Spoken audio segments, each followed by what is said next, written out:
Hey, it's Antrice, and welcome to another episode of the Savvy Painter podcast. Savvy Painter is the podcast for painters who know that mastering your craft is a lifelong venture. They understand that the hardest part is showing up every day, whether they're inspired or not, and that we're all in this together. For the past 3 years, the Savvy Painter podcast has been sharing tips and techniques that you can use every day in your studio. And when you join the Savvy Painter email list now, you get a collection of inspiring quotes and practical advice collected from years of Savvy Painter interviews. Just go to savvypainter.com/subscribe to sign up for weekly emails and get your free PDF, Essential Tips for Artists. Each week, I interview established artists like Anne Gale, Scott Connery, Rebecca Crowell, and many other artists who are willing to open their studio doors, share their painting processes, and talk candidly about what it takes to consistently grow your skills. We get into the nitty-gritty of their daily studio practice, what tricks they play on themselves to avoid getting caught up in perfectionism, how to use flashcards as reminders to stay on track during long painting sessions, and other cool tactics to quiet the inner critic and continue moving towards excellence. The Savvy Painter podcast is filled with artists who generously share their stories, and by sharing their stories, they show the rest of us that we are not alone. So join us with the Savvy Painter email list and get even more connected with weekly emails. Sign up now and you get essential tips for artists, the inspiring quotes and practical advice collected from years of Savvy Painter interviews. Go to savvypainter.com/subscribe. It's that easy.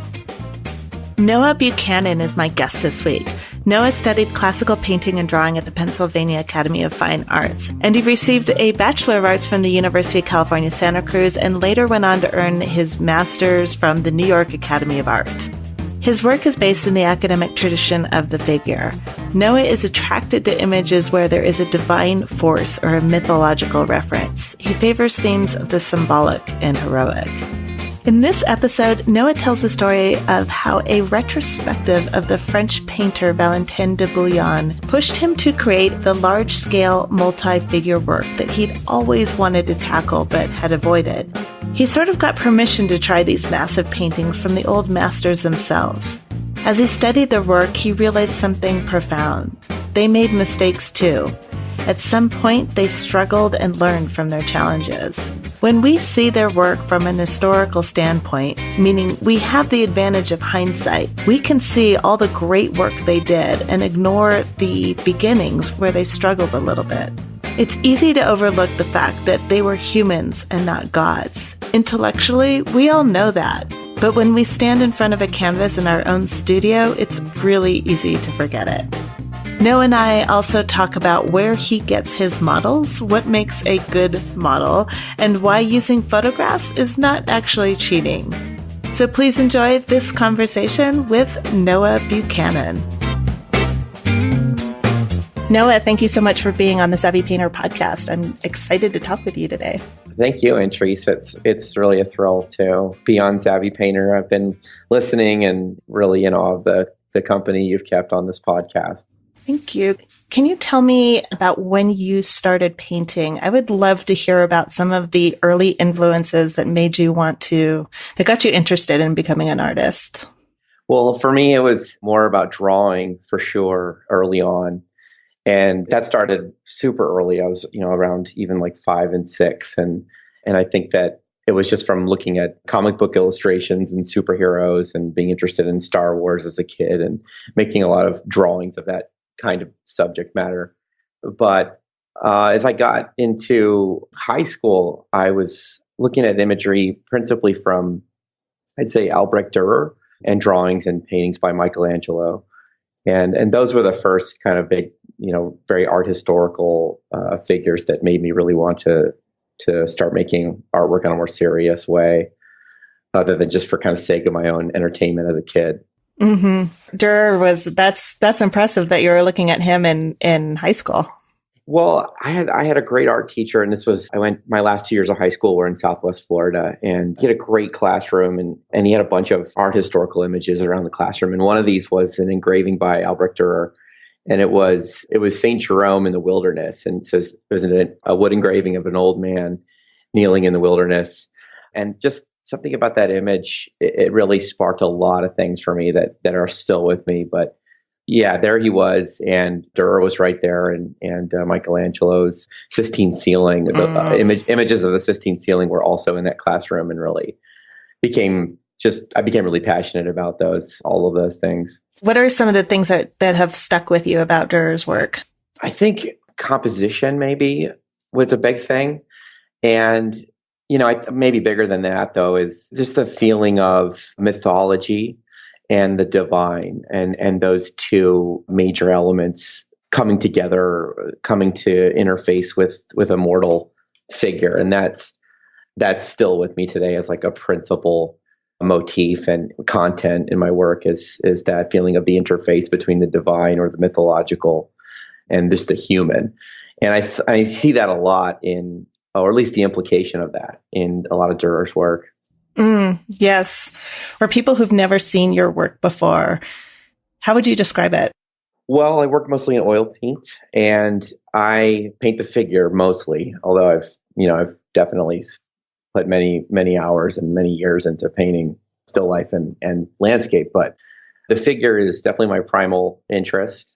And it's an anatomical approach to the figure. So in other words, understanding anatomy, the musculoskeletal system of the human figure, and then approaching it in paint in the way that 17th century painters would do. So artists like Van Dyck, Rubens, and I should say both 16th and 17th century painters. So I would include Caravaggio for sure, Rubens, and certainly Velázquez, and using the paint in a way that tries to champion behaviors of the flesh and of the anatomical system of the figure.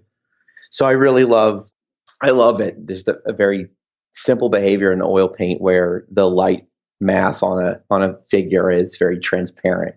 I'm sorry, very opaque and full bodied, and the shadow is very transparent and earth tone, and the dichotomy of those two relationships really have always excited me from the first time I've noticed that in figure painting and started trying to do that myself. Just was very exciting to me. Yeah. So that's something that I think people tend to notice a lot in my paintings. Yeah. Oh, yeah. It's so much fun to play with. It's just so juicy. Exactly. How do you choose your motif?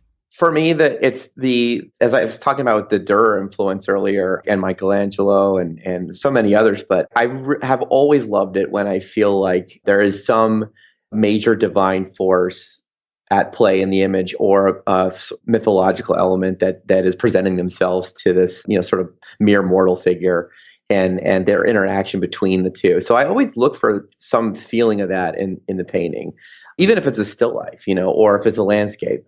But I'm always looking for some feeling of that interaction or a conversation between those two forces. Mm-hmm. So like I've got a big thing going on in the studio right now that I'm sitting in front of, and that's definitely happening in that image. There's a mythological figure there to, interact with human beings. But then I think that I really love the way that what I just talked about with the behavior of the paint, the opaque lights, the transparent shadows. I love that interaction as also being consistent with that idea that you've got this light mass, which is, like you said, juicy and full of color and impasto paint and texture, detail, all of the sort of sublime stuff happens in the light mass. And then on the other side, the shadow mass is kind of like the poor struggling human condition, where it's transparent, it's earth tone, it's thin and washy, and it's like it's struggling to keep up, and so. Oh, that's a great analogy. I love it. Thank you. Well, I can't take credit for it. It comes from a lot of these 16th and 17th century painters. You can see them very aware of those kind of ideas when they're painting the figure.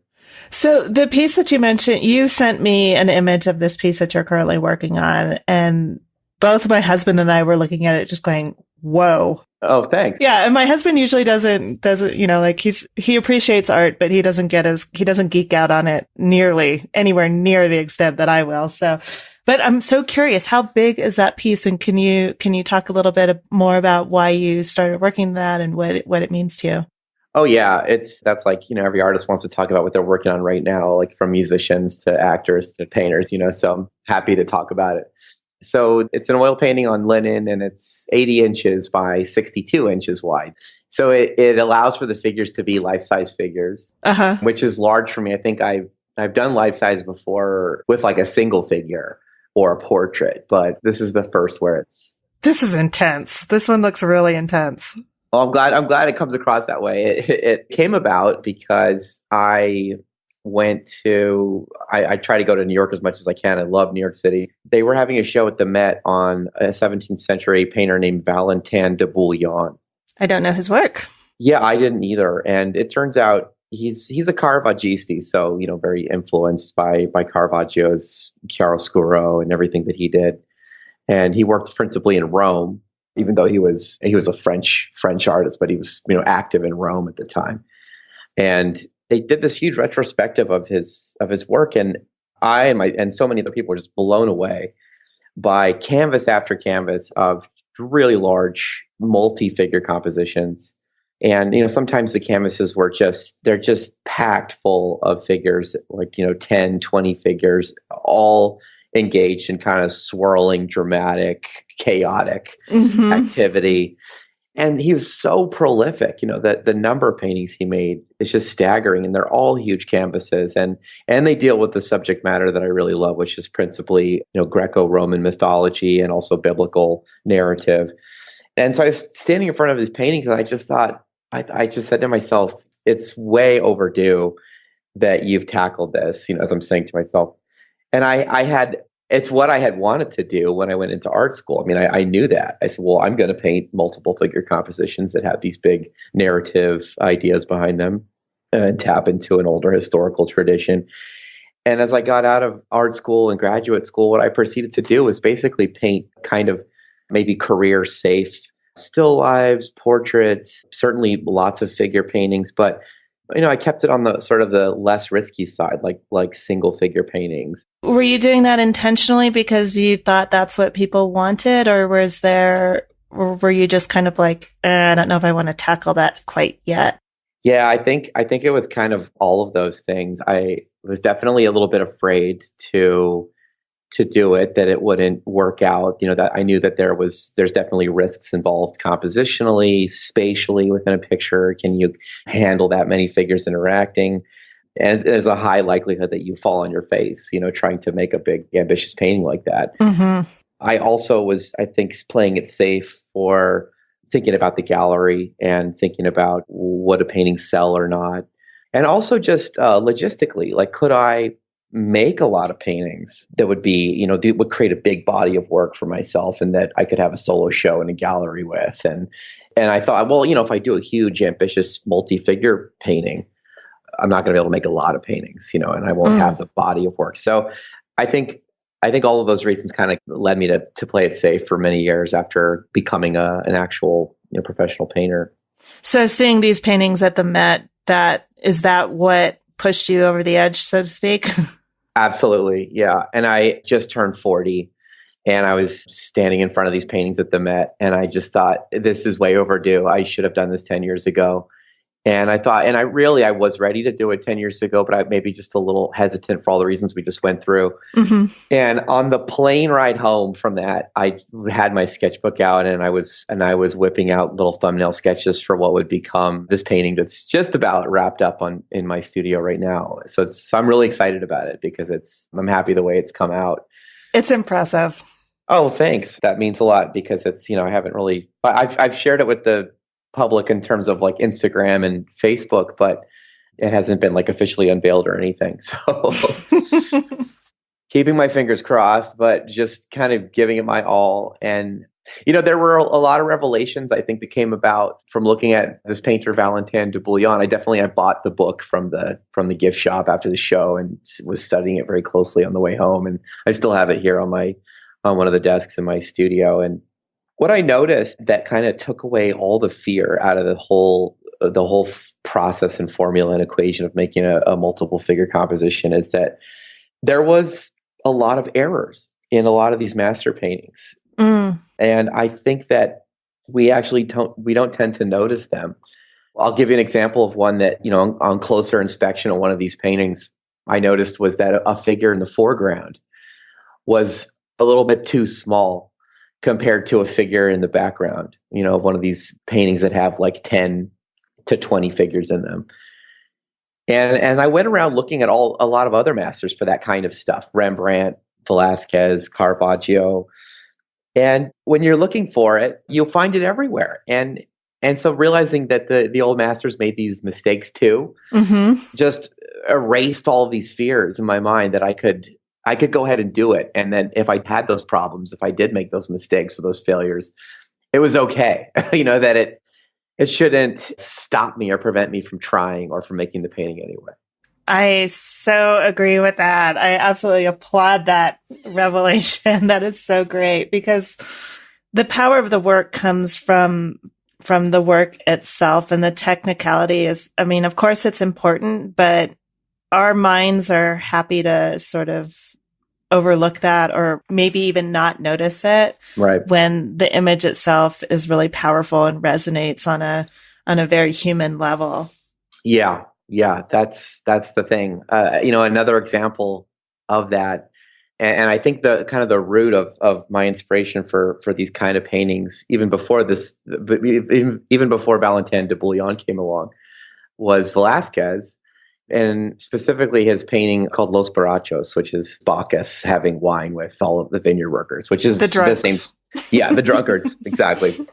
And it's the same subject matter I'm doing in this painting. So this is my homage to his Los Borrachos.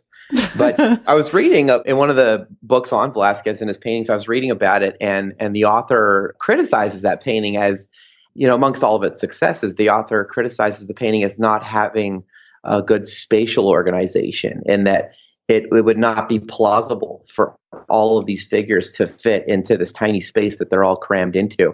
And I was kind of like, boy, the audacity of that author to say that, like this, to me, this work is sacred, and, it's like blasphemy to say that. But then I looked at it again and I thought, I guess the author has a point. And come to think of it, that kind of problem happens in a lot of these master paintings. And that whole thing, just realizing that, was so liberating to me, that I could just forge ahead and go ahead and make those mistakes, and sometimes you will make those mistakes and sometimes you won't, but you have to just keep trying, painting after painting.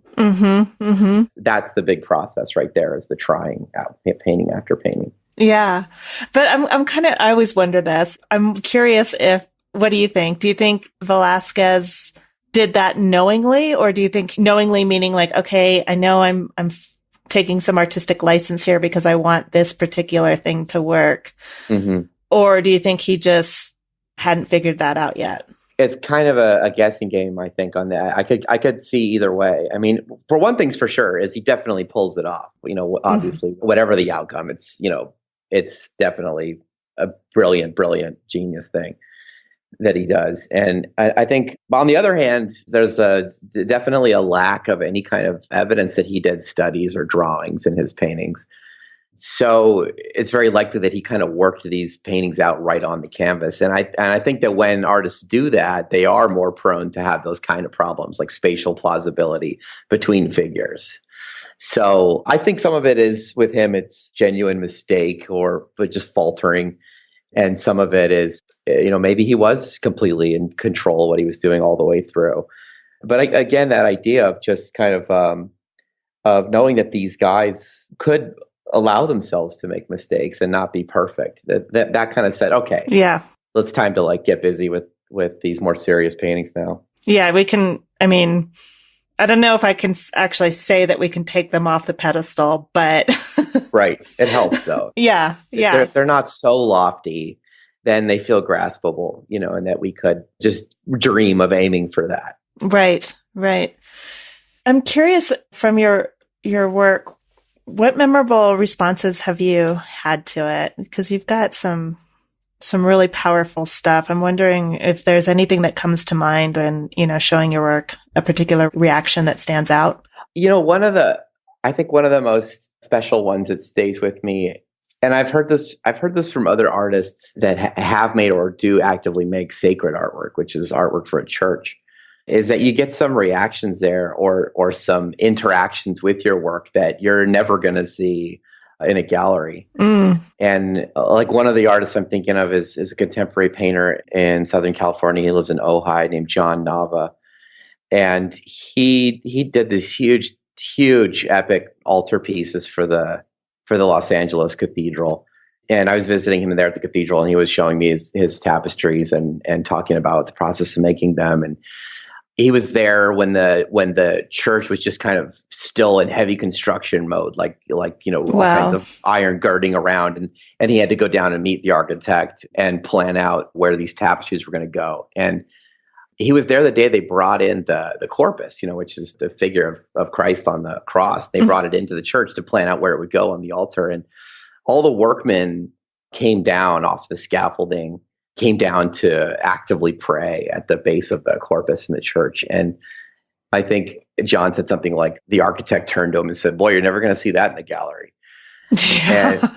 And so, so it's a very different thing. So anyway, I've had the opportunity to make paintings for the church in the past. I made 2 really large altarpiece paintings for the Shrine of Our Lady of Guadalupe in La Crosse, Wisconsin. And I get emails on a fairly regular basis just from abroad, from people who have made pilgrimages to that cathedral. And they express these just incredibly sweet and honest and very spiritually meaningful feelings in their emails. And, somebody said that they took their newborn and held it up in front of one of the paintings I had made for a blessing from the saint that was depicted in the painting.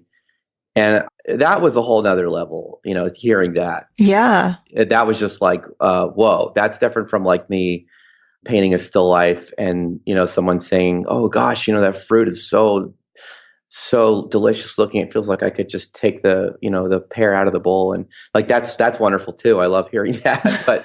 But this was a whole nother level, Oh yeah. That people were using your work as a spiritual vehicle. And, that was really meaningful to me. To be honest, it doesn't surprise me that they would use your work as a spiritual vehicle. What surprises me is they took the time to find out who the artist is, to be honest, because usually, when you go into a church, you're there obviously for a very specific reason. And it's not your normal person. It's not to look at the art. The art is there for the purpose that they're there for, whether it's, they're going there in times of trouble or for reflection or whatever. But I'm just so impressed that they tracked you down. Yeah, that is really nice. And I think what you said is true. There's a lot of times artists work in a church, unless you're walking around Rome and you're like, purposely looking for Caravaggio's altarpieces. And a lot of times the artist's work kind of gets maybe overshadowed by the church itself. So you'll see the sculpture and the paintings, but you sort of attach it to the church and you maybe don't look for who did this piece. So yeah, it is really rewarding when they take the time to track you down, to ask you about the paintings or just express some meaningful experience they had with your painting. Yeah, to me, that's the most incredible thing about your story. Of course, flattering is the right word, but it is gratifying to know that people respond to your work to that degree. Yeah. Yeah. Very flattering. Very flattering. I would love to hear a little bit about your personal successes. Was there a moment or a decision you made that you feel like was a personal success? Oh boy. Let's think about this for a second here.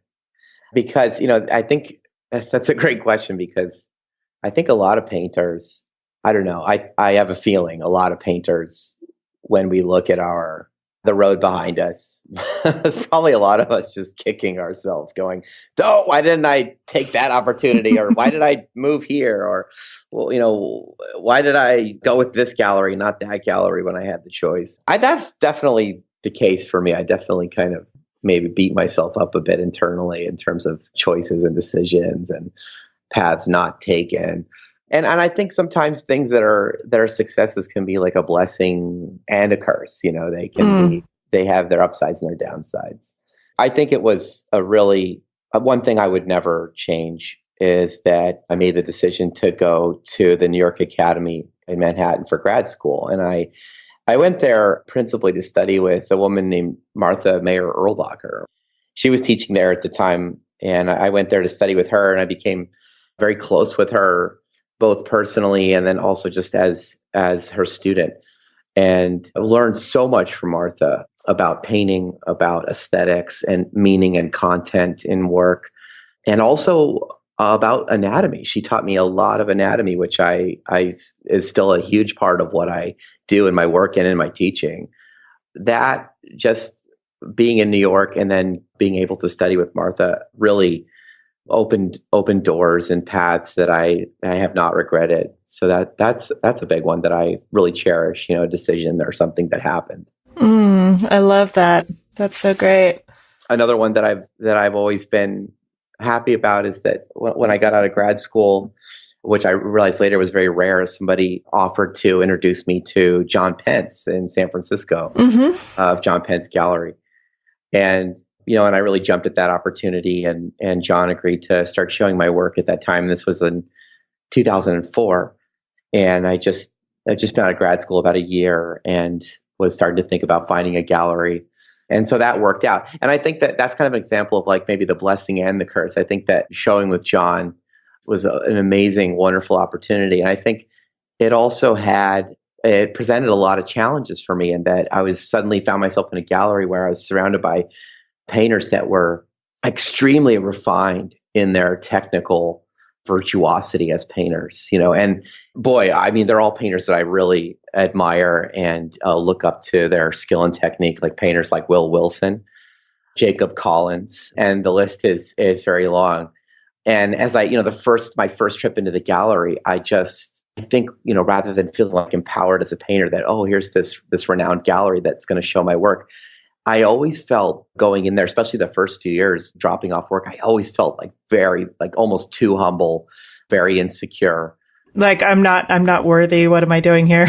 Absolutely. Yeah. Absolutely. And also it caused me to maybe be really uptight in the studio, because you take that experience of feeling small and not worthy, and you go back to your studio to make more paintings, and you're thinking, oh God, I really gotta push it like 110%. And now you're thinking about specific paintings that you've seen, and not just that, you're thinking about presentation, like what kind of frame, and maybe things which are silly, and I think that bred into me a kind of a lot of unnecessary nervousness and insecurity.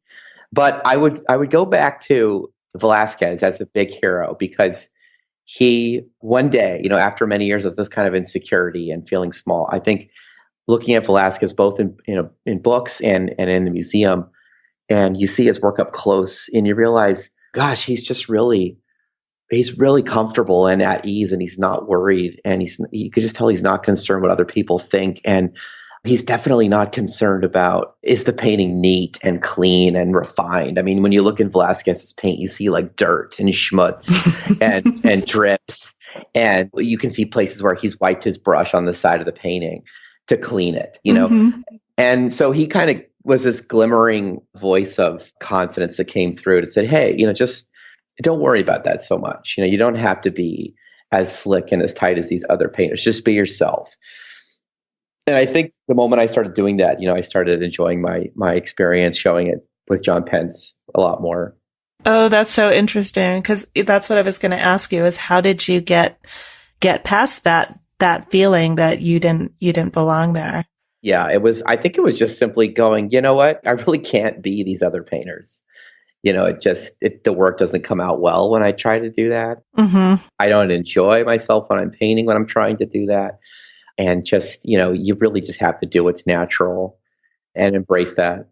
Yeah, it's so interesting that it's such a hard thing to do, I think, for people to let go of that worry about what other people think or how they might look, or just that whole thing. And people, doesn't matter if you're an artist or not, but just as human beings, we enslave ourselves with that. And there's so much freedom in just saying, okay, I'm going to trust myself. Yeah. And I'm going to trust everybody else that if I am myself, that everything will be okay. And that, the pain, in fact, it'll be better because you'll be happier. You'll be more secure. You'll have more fun. You'll be able to explore more. You'll dive down paths that you never would have. You'll create these epic multi-figure paintings because you saw this great show and now you know that that's what you need to do, you know? Yeah, and I think authenticity is the thing. When you relax, as you're saying, the work is far more authentic. It feels more real and more just from your guts, and that I think that transcends everything else. The fact that it feels genuine and authentic. I'm really wary of, both in myself and in colleagues and in students.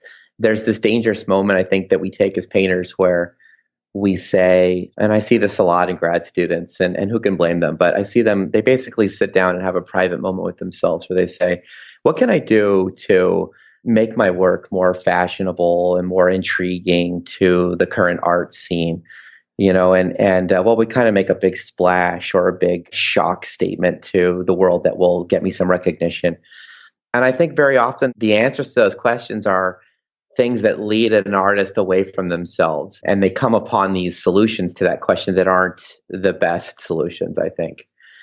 So I'm always wary of that in myself, whether it's about content or maybe even technique. And I think showing with John, there is an example of technique where I thought, I should really tighten up my painting skills. And I mean, tighten up my presentation, how polished, how blended, how refined, what level of realism am I aiming for? And it wasn't from myself. It was from some feeling of obligation or something like that. Oh, that's really funny. I remember somebody once told me that they thought my painting was sloppy. And this when I was in college. And it stuck in my head. And for years after that, I'd always be like, oh, it's so sloppy. It's so sloppy. I can't do that. It's so sloppy. Right. Yeah. And it's like when a child with issues about their parenting, Right. And the funny thing is, I don't even remember who it was that told me that, or, it could have been an instructor. It could have been a teacher. It could have been some guy walking down the hall that has, and why that statement became so powerful. I'm really fascinated by that. I know your paintings well. So I think it's interesting though that what maybe was, I wasn't there to see it, but maybe what was sloppy at one point has now become very painterly. That's a much better word. And that's something that, we strive for. So I love the painterly quality in your landscapes. And so in a way, that was a good thing that if your paintings were sloppy. They've obviously matured to sort of blossom into what they're supposed to be. Yeah. And I think, thank you.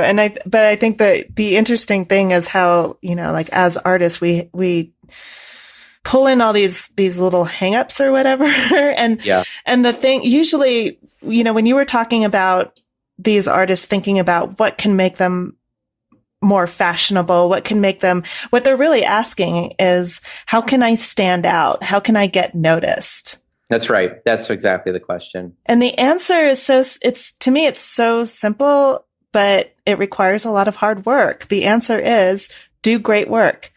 Be yourself, put yourself out there. Don't become a cookie cutter of some other artist that is, that you can never be, because nobody can be you and you can't be anybody else. Yeah, that's right. Yeah. I think when I have the chance to visit and talk with graduate students, because I often go to the New York Academy for a visiting workshop or just to be a guest critic, I try to tell all of them to remember, what is it that really excited you about making painting in the first place? Why did you come here? Maybe ask that question. Remember what your visions were in your head at that moment. What did you dream that your paintings would look like at that time? And then make work that aims for that, and maybe don't set your sights on how can I be famous? Because I see a lot of grad students doing that right now. Oh, wow. That's dangerous. Oh, it's very dangerous, but they all do it, and especially in New York, you've got Chelsea right there, and it's so alluring that they often kind of get pulled into that route. It's very seductive. Yes, it is. Yeah. I got distracted because I actually went to the academy and was thinking about going there and then chickened out at the last minute. So as you're talking about it, I was you did? Huh. Oh. No, the New York Academy is a wonderful place. I graduated from there for my graduate program, and then I returned and taught there for 2 years. And I just love the students there. They're so great. And when I teach there or have the chance to visit there, everything goes click. My teacher side goes click. Yeah. I feel like what I have to offer and what the students need are just like a great match. And yeah, it's really inspiring being there and to see what the students are doing. And then you're surrounded by wonderful faculty. Yeah. Yeah. And the faculty is amazing, but then also the place itself, it's just a beautiful setup. It is. Yeah. It's got a real ambiance to it. Well, next time you're in the area, you should definitely stop in, and they have visitors coming and going all the time of all different types of visitors. So, but you're in Santa Cruz now, is that right? Yeah. When I left graduate school and I left New York, I didn't necessarily intend to, but I landed in Santa Cruz and I found some teaching work right away, which was like, I didn't expect that to happen so quickly. And it snowballed into more and more teaching work. At the university, or are you doing it on your own? Yeah, at the university, at UCSC, University of California, Santa Cruz. And then a lot of other colleges in the Bay Area. Teach at a lot of different schools that drive around, commuting. And yeah. Although a lot of times I can fit my teaching days onto just a few number of days a week, and the majority of the week I can be in the studio, which is nice. But it's here in Santa Cruz is where my studio is. That's right. I love Santa Cruz. It's beautiful. It's a beautiful place. Tell me about your studio practice. I would love to hear how you work. Do you bring models in? Describe that to me. Yeah, I do. My process, and I'm actually writing about the process right now. I'm doing an article for a magazine that'll come out in the next several months on the kind of start to finish process. So basically, it starts with really rough thumbnail sketches that kind of slowly mature up to a certain state. And when it's ready, I hire models to come in and start taking poses to match the poses that I've conceived of. So in other words, it starts off from invention, sort of imagining, well, what could this pose do and how could these figures fit together? And then it gets improved with observation of the model. And these days, I have been allowing myself to work from photographic reference a lot because I can get the models to match poses that I conceive of that are maybe difficult to hold from life. Mm-hmm. So I get more dynamic poses. And I think that's one of the big reasons why an artist might choose to work from photograph. I was definitely a heavy stickler about working only from life for many years. I think for about 15 years, I was very dogmatic, and I was very much on the side of the argument that no, it's got to be from life. An artist who works from photograph, it's just not the real thing. And I've heard, I've talked to so many artists about this topic and certainly heard it spoken about. I know like Stuart Chills, who I'm very in awe of his paintings, but I know Stuart Chills is like very anti-photograph. But I think that having been on both sides of the argument of that idea about working from models in the studio versus some work from models in the studio and some photographic reference or all photographic reference, I think I've been on both sides of the fence now. And what I noticed is that for me, having put many years into working from life only, I interpret the photograph in ways that are different from like copying from photograph. And you could really see like a student who maybe doesn't know the difference. You can see the difference in the work that they're maybe copying instead of interpreting. How did you feel when you made the switch? Honestly, I felt liberated. I felt like things were kind of like all the engines were firing now because I had tuned my eye to look and to read and interpret from life. But now I had the benefit of the photographic reference there, like being able to have poses that were more dynamic, action oriented. And of course, things like logistical things like not having to worry about the model showing up or not showing up that day. Mm-hmm. And also holding those poses. Those are hard. Exactly. Yeah. So that was really liberating in many ways. And I noticed, I was going to say, I feel like for me, I don't see a difference or feel a difference when I'm working from life or when I'm working from a photograph. And I think that's an important distinction to make for a painter is it should feel that way. If you're going to use photos, it should feel like the same feeling when you're painting, when you're looking from life, when you're looking at a photographic reference. The feeling that you have when you're painting it? Yeah, like it shouldn't be like, oh, this is very different. I think your mind should be interpreting both things in the same way. Do you think it changed, other than the fact that you're able now to do these really dynamic poses in your work. Do you think it changed your work, making that shift? Yeah, it did. It very much did. And like again, it just felt liberating to suddenly be able to say, oh, I can do this painting now because I don't have to worry about the model not being able to hold that pose. It also feels like when I conceptualize or compose a painting from scratch, you come up with these ideas in the painting that even as you're composing them, you're thinking in the back of your mind, there's no way the model's ever going to be able to hold this pose. And I think if you're one of these painters where it's like, yeah, but I got to work from life only. So now let me alter that composition so that it can accommodate a model posing in the studio. Mm-hmm. Now you're compromising your artistic dream and your vision. So I don't think that's a good thing. I guess an artist has to make a distinction as to, are they a perceptual painter? Are their paintings about like what they see? And that's a beautiful thing. You know, I think like Stuart Schill's does that really well. Hollis Dunlap's paintings do that really well. He's one I really admire and look up to. Like Diarmuid Kelly as a British painter. Yeah, his work is beautiful. Amazing. Yeah. Yeah. And these painters, you know, you can see that the paintings and the beauty of them is about the language of the lens of the eye, seeing and responding. And it's awesome. But then I think, okay, let's talk about two other big heroes of mine are Vincent Desiderio and Bo Bartlett. And these guys are more, you know, there is an element of that at play in their work for sure, the visual response. But it's much more about the narrative and the picture. You know, I mean, Vincent's even said that to me directly, that, you know, he's much more interested in making a picture. So I guess you have to figure out where you fall in that spectrum. And if the answer is that you're more interested in the narrative content, then I think that photographic references are going to be an important part of your process for sure. That's a good point. It's interesting because I came also from that, you know, you do not use photographs. Yes. That was definitely part of my background. And so I was also very highly resistant and felt guilty when I did and felt like it was cheating and that it wasn't real and blah, blah, blah.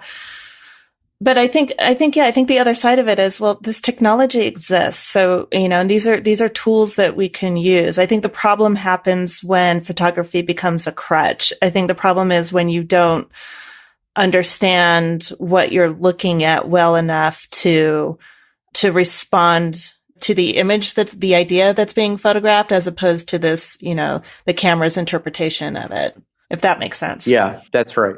Yeah, the camera's interpretation. And I think it's good for a painter to just kind of be, if they're gonna bring photography into their process, I think they should just be very wary of what the photograph is showing them. Like don't just say, oh, well, it's a photograph, so it must be right. You know, I think you should say, you look at the photograph and say, well, maybe. You know, right. Like you don't really trust what it's showing you, and you consider, you know, well, what's it showing me here? And you're sort of skeptical about it. And you rely more on your memory of the way light behaves on form and about anatomy. And you try to draw from your experiences working from life to help you improve what that photograph is telling you. Right.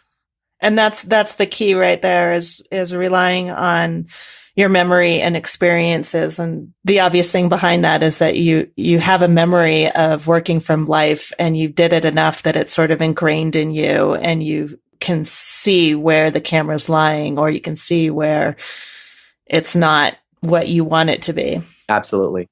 Absolutely. I think another important realization I made one day after I'd been working with photographic references for a while is that I would come in, sit down at the painting, I would start painting, you know, 45 minutes to an hour would go by, and then I would like turn to maybe look at the photographic reference and remember that I never brought it out. Like I had been painting for an hour without looking at the photo. And that happens all the time. You know, or even if the photo's there, I'll find myself working on a section of the painting for 20 minutes, 30 minutes. And I realize I haven't looked at the photograph in a long time. And it's just more about the painting. You know, you're looking at the painting and responding to that. And you're asking yourself what's best for the painting, or you're trying to solve an answer about the way the light behaves on the form. And you're drawing upon your memory of that. So I want to ask you a practical question because I know I will get this. I will get emails about this. Okay. Where do you find your models? How do you pick your models? Well, for me, it's been very easy because I get to be a professor. Yes. It just, they fall into your life without having to do anything. And they come through in a way where they automatically know you and trust you and have already heard of you. And they're usually really flattered if you ask them to pose for you privately. You don't have to worry about coming across like a creep or something like that. Yeah. I think in most of my models have been, not all, but most of them have been models that were posing in a class of mine. In a few cases, they have been friends, long-term friends. Recently, I've been using my I call her my almost wife because we're getting married in 6 weeks. So Congratulations. oh, thank you. Very excited. She's been in a lot of the paintings recently. So definitely family members and, my spouse, they've recently have become a lot of my choices for modeling. But yeah, a lot has been studio models that I've met here in Santa Cruz, in the San Francisco Bay Area, New York, LA, all over. In one case, it was like one of the only times where I approached the man who was teaching my yoga class in New York City. And, I'm watching him go through all these yoga postures and I can see his physique. And I think, oh my gosh, he's going to be an amazing model. I know. Yoga classes are so awful for artists because you're like, whoa, that's a great pose. Absolutely. Yeah. And you can, embarrass yourself by staring at someone too long. Mm-hmm. And he ended up being a model for me. I approached him one day after class and asked him if he would feel comfortable. And he was really ready and willing to pose. And I have several paintings of him now. So yeah, I think that's the only case where I approached somebody that wasn't known to me as a model. Yeah. I mean, the flip side of it is it's got to be really hard. I mean, if you are a model and you're modeling, in a way, you're taking a big risk going to somebody's art studio because you don't really know what you're walking into and you're committing to be hours alone with this person. Yeah. Yeah. And then on the flip side, it's like you also need to find somebody who can hold a pose for a long time. And I think people who aren't either, at least I haven't been doing figure painting in a very, very long time. So this isn't, but to me, it feels like dancers and yoga instructors are the best models because they understand their body and they understand what it means to hold a pose and they can anticipate how difficult something will be. And yeah. And they have what I call gestural flow in their poses. So a lot of times you just ask them to take a pose and they're already aware that static pose needs to have this fluid rhythm to it. And they're going to build that into the pose without even having to discuss that idea with them. So that's why a lot of those dancers and yoga practitioners make great models. Also, I think if you're interested in anatomy as a figure painter, which I am for sure, then they often have the best examples of that. Although I have to say, I mean, I love painting the figure in any manifestation. I think that you study the skeleton and the muscular system intimately and you learn all of that. And then suddenly you get a really obese model where none of the definition shows and they're like the most exciting thing up on the model stand. And yeah, I think it just, for me at least, and, again, I would never ever describe myself as a figurative painter in that sense but it just makes you fall in love with the human being, first you're looking at it very analytically. So it must be also uncomfortable for the model because you're just mentally taking them apart. Right. But the other thing is it also just makes you fall in love with all the different shapes that human beings come in. I think it's just so beautiful.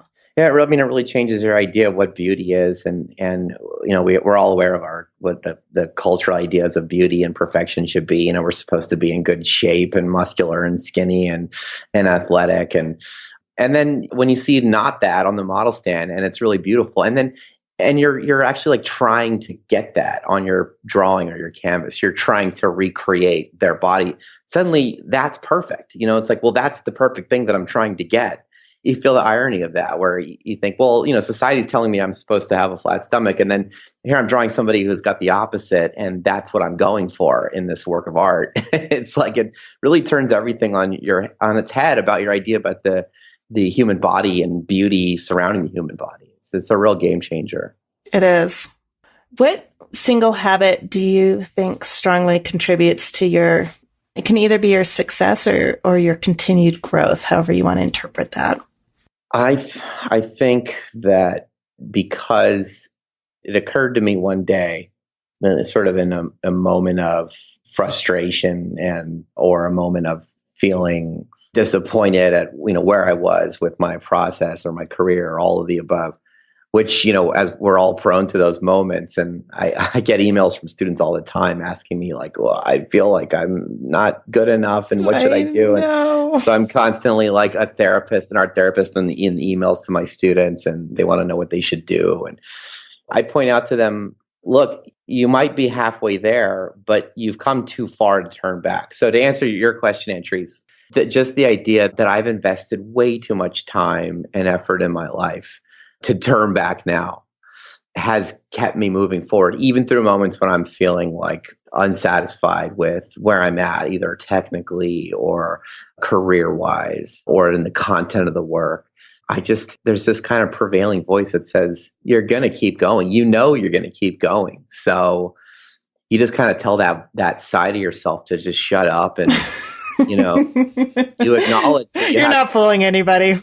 Yeah. You say, what, are you going to quit? What are you going to do? Quit? That kind of, you have to tell yourself that. And then it's kind of funny. You laugh at yourself. But yeah, I mean, I'm not going to stop painting, Yeah. And then the other question that comes right after that, as soon as you say that to yourself, is you say like, well, okay, and what would happen if I just keep going? Like, where will I be in 10 years if I don't stop, if I don't slow down?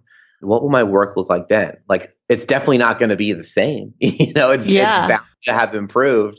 A lot of things will probably have happened to me by then, both good and bad. And, I need to find out what those things are.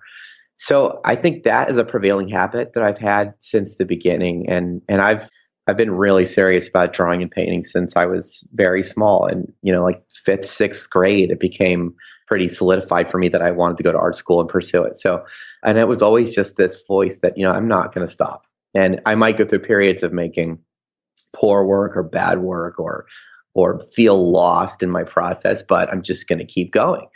And I'm bound to pass through some moments of confusion and feeling lost, but I'm also bound to pass through like these really sublime parts of my career and my experience of being a painter. So I think that's how I would answer that question. It's a great answer. And I've always thought of it in terms of my next question is typically what would my life be like if I stopped, and it just feels like a death, Mm-hmm. So that inspires me to keep going. But I like what will it be like in 10 years from now? Yeah. If I keep going. Yeah. If I keep going, because it's kind of in some ways easy to answer. If you look back 10 years, right, you can see how much you've grown. That's right. Yeah, you can see how much you've improved, not just in your practice, but then you can look at your career and say, oh, look what happened 10 years ago. I hadn't had that solo show. I hadn't had that write up in that magazine or newspaper, and all these like really exciting things for a painter. They happen if you just keep going, but you got to get through these dark times. A student just wrote a frustrated email to me asking what they should do. And I said, you really have to push some technical training for the next 2 or 3 years. And I said, but you're by far not a beginner. And I said, so if you were taking a road trip from San Francisco to LA by car, I said, I would say right now you're in Colorado Springs. And, I said, look at a map and you'll see it's like you're just about halfway. And that means you're too far to turn back. It's like it would just be disastrous to turn back. But there's definitely a road ahead and it's got to be traveled, so that's how I think about it sometimes. I love it.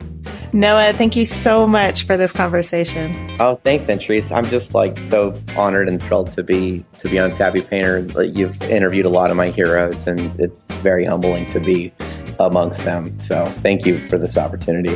Thank you. Well, I hope you enjoyed this episode as much as I did. Show notes for this episode are on savvypainter.com. Just click on the podcast tab to see some of Noah's paintings. And he was kind enough to share the painting that he's currently working on. So definitely check that out because it is impressive. You can also get links to all of the artists and resources that we talked about. Again, that's at savvypainter.com/podcast. Savvy Painter, Gamblin Artist Colors, and Trekell Art Supplies are teaming up together to do our first online art competition. Artist Carol Marine will be jurying the show. You might remember that Carol was a guest on The Savvy Painter. She's a painter herself and the founder of dailypaintworks.com. First place winner will receive $500 in merchandise from both Gamblin and Trakell, plus a cash prize of $250. But that's not all. The first place winner will also be a guest on the Savvy Painter podcast. So if you win first prize, you get your work in front of tens of thousands of people, $1,000 worth of art supplies to paint to your heart's content, and some cold hard cash. Entries are being accepted from now until October 29th, 2017. Go to savvypainter.com and click on the Call to Entries tab for more information. I can't wait to see the great work that you submit. Good luck. I want to send a big thank you to those of you who support the podcast. This podcast would not be possible without the help of listeners like you. Does that sound a little NPR-ish? Maybe. Jasmine Alliger, Srivana Nara, Jiyoung Kim Studio, Gabrielle McDermott, The Roaring Artist, Don Chandler, Carla Roth, Virgil Dyson, Kenneth Burke, Maureen Nathan, The Kathy Beeler, Alexis Redden, Christine Curtin, Gail Height, Art of Joy, and the one and only Barry Koplowitz, who I'm pretty sure I'm pronouncing his name correctly, because in all the time that he has been supporting this podcast, he has not once complained about how I say his last name. Thank you so much for your support. I really appreciate it. Until next week, this is Antrese Wood with the Savvy Painter podcast. Thank you so much for listening.